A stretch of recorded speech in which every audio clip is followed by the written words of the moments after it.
This lecture is going to be mostly on the 1960s. I'll do another one on the Nixon administration in the 1970s for next time. But this one is really going to cover the presidency of John F. Kennedy and Lyndon Baines Johnson. So is going to cover a time period where Democrats are in the White House. And it is a really big time a change for the United States. Now, I've already covered this somewhat by looking at the civil rights movement, which is such a big legacy moment in American history. And so that's why I dedicated a whole lecture to it and had you read James Baldwin.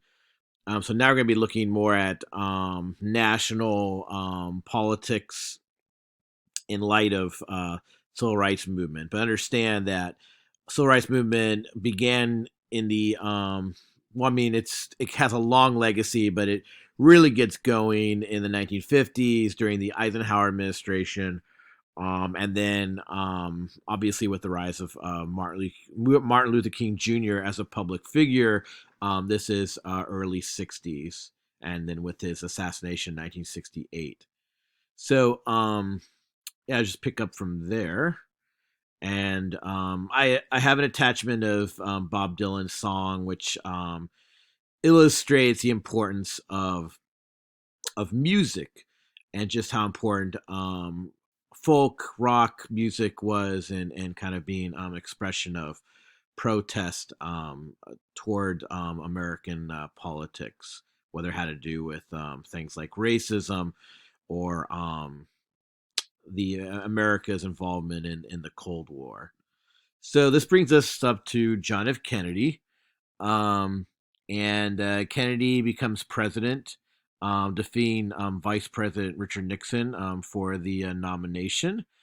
Um, he actually wins because they're both young men, relatively speaking, and he wins the election because of his youthfulness. In fact, I think that's one aspect of Kennedy's enduring legacy is that he was assassinated as a relatively young man, and so a lot of the hopes and dreams and aspirations that people had in the way they viewed the president were seen in Kennedy. Um, Kennedy only serves one term. Well, I should add this about the television. So he's the first TV president. In other words, Nixon and Kennedy had these TV debates, and historians look at that and say, well, one of the reasons why Kennedy won is, as you can see in the image up here, is he comes off as more handsome. He's very charming, and whereas Nixon was not, and that they'll note that people who listened to the debate on the radio thought Nixon won, but those who watched it on TV thought Kennedy won.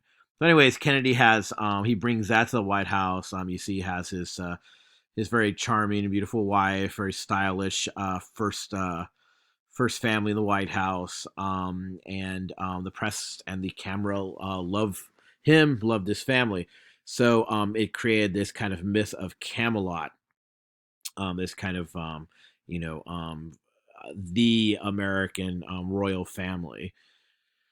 Um, his policies, well, his one set of policies, and this connects to his famous line from his inaugural address, where he says, "Ask not what your country can do for you, but ask what you can do for your country." In it, he's basically talking about trying to rally this kind of can-do attitude of the United States, and so this policy is known as the New Frontier. So this will be the lead up of putting money into NASA for space explorations to kind of answer the Soviets' own space program, and then the Peace Corps was a way to get young Americans actively involved in doing public service. He is domestically is kind of carrying along the policies of Truman, FDR as a Democrat. Um, and however, he was known as a Cold War warrior. So um, it's not like he was as a Democrat became president. It was like, well, I'm going to tone down the Cold War and basically just focus on domestic policies. In fact, Kennedy, Cuba had just become it just had its revolution in 1959, and Kennedy kind of had it out for Fidel Castro, especially since Castro has started to pal up with the Soviet Union under Khrushchev. And so the think tank in Washington basically counseled Kennedy in this invasion where they're training these Cuban dissidents to invade the island in 1961. This is known as the Bay of Pigs invasion. Unfortunately for them, the invasion was a complete disaster. Basically, egg on the face of the Americans, and the Cubans can kind of rub it in the Americans' face as to the Soviets. So the thinking in the USSR was that Kennedy was young and experienced, and they can kind of push him around. So this leads Khrushchev to start to put missiles into Cuba and have them pointed at the United States. Now, granted, the Americans had already have missiles in Europe um, positioned towards the Soviet Union. Remember, this is MAD, mutually assured destruction policy, right? So it's the idea of like Cold War, right? We're not going to begin an actual war with the Soviet Union, but just in case Soviet Union would ever dare to attack us, we have our finger on the trigger. So if you send a missile our way, then we're just going to annihilate you, and it's mutually assured destruction. So there's one reason why so much money is being spent on defense in order to make sure um, we're always kind of one upping the other when it comes to the military and its at least military capabilities. Well, cooler heads prevailed once the Americans' intelligence had realized that there were these missiles in Cuba. Kennedy basically called them out on it, and this is the closest the United States and the Soviet Union ever came to actual fighting in the Cold War. Basically, the Russians were the first to blink and decide to turn their ships around and not put missiles in Cuba. Um, and this begins a precedent for both the United States and the Soviet Union to begin these treaties of disarmament.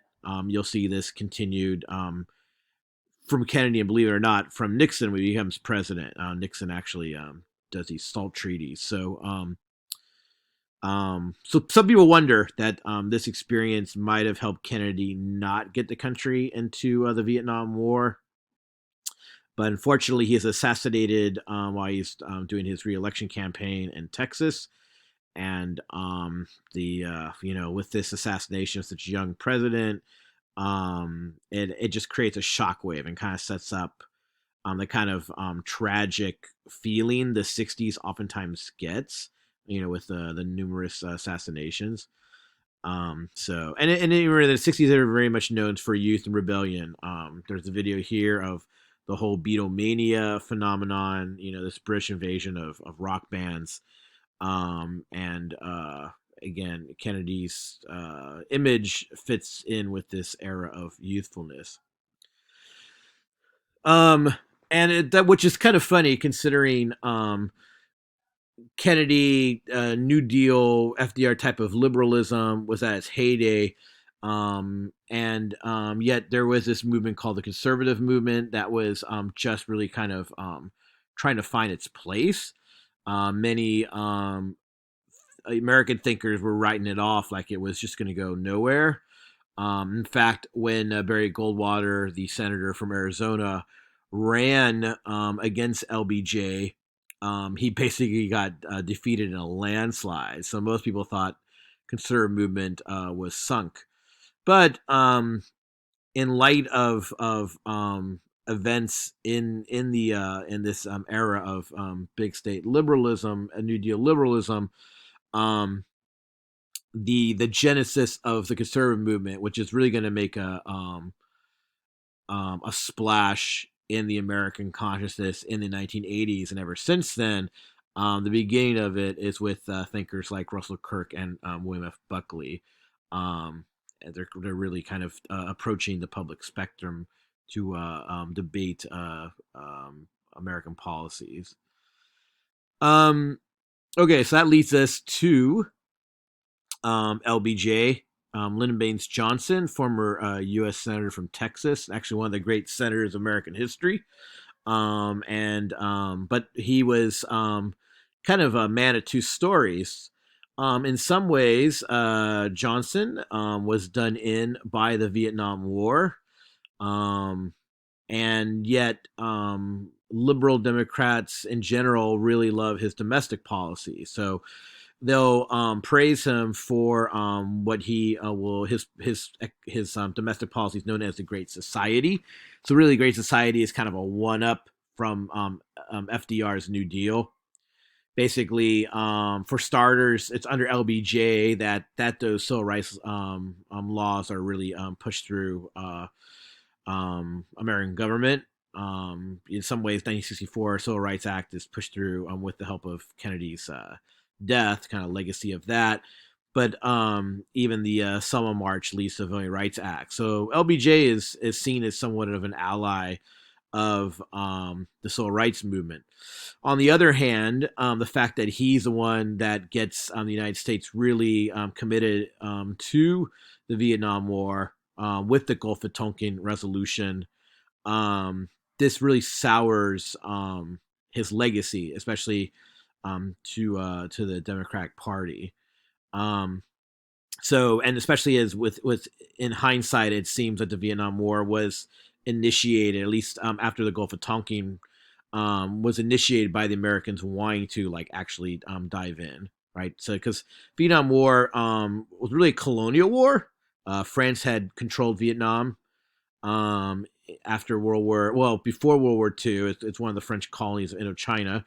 And then France didn't want to give it up after World War II, and so you have this war that goes on, the colonial war between the Vietnamese and the French. Well, France eventually gives up, and that's when the Americans come in, and they're just not ready for a search, a guerrilla war type of warfare happening here. The kind of military policy the Americans were doing is known as search and destroy, and it just seemed to be this kind of bottomless pit of Americans being drafted into this war. Um, it's the most televised war probably in American history. More bombs were dropped on Vietnam, I believe, if I'm remembering this right, than even World War II. So I mean, it was something that seemed like there was no end in sight. Now, in 1968, there was this feeling, at least from the White House, that hey, Vietnam War is just around the corner; it's gonna be over, and we're winning, and that's it. However, in 1968, the beginning of it, which is really a pinnacle year in American history, the Tet Offensive happened, which was ultimately a disaster for the Viet Cong, the communist Vietnamese military. But it basically sunk LBJ's presidency. It was such a public PR nightmare. The U.S. Embassy was attacked in Saigon, and it just seemed that the White House and the military was lying to the American public that this thing was going to be over, and then all of a sudden they're saying they need to draft more Americans in this war, and things like the My Lai massacre would actually come out, and you'd hear, basically American troops committing atrocities in Vietnam. So this leads to LBJ not running for president in 1968 and ruining his presidency. Like I said, it's kind of a president of two stories, because this is the Great Society was aiming to end poverty. It created Medicare, Medicaid, and things like that. and Higher Education Act, Head Start. I mean, these are all things that we still have with us today. PBS, public broadcasting, as well.